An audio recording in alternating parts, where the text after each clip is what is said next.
So finally কাল থেকে 2026 start হচ্ছে, কিন্তু তার আগে কিছু কথা ছিল 2025 নিয়ে।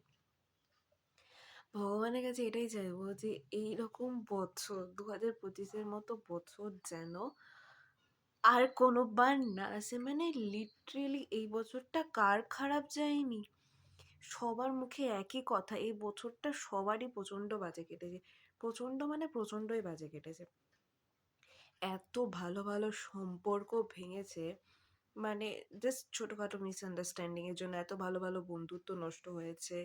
হ্যাঁ, মানে যে সম্পর্কগুলোকে দেখে মনে হতো যে দে আর আইডল কাপলস, ওকে, বাট না, ছোট্ট ছোট্ট মিসআন্ডারস্ট্যান্ডিংয়ের জন্য অনেক বড় সুন্দর পুরনো, মানে অনেকটা লেন্দি সম্পর্ক ভেঙে যেতে দেখেছি ছোট্ট ছোট মিসআন্ডারস্ট্যান্ডিংয়ের জন্য। আফটার অল এই বছরটা খুবই জঘন্য। জঘন্য মানে সেই সেই লেভেলের জঘন্য গেছে।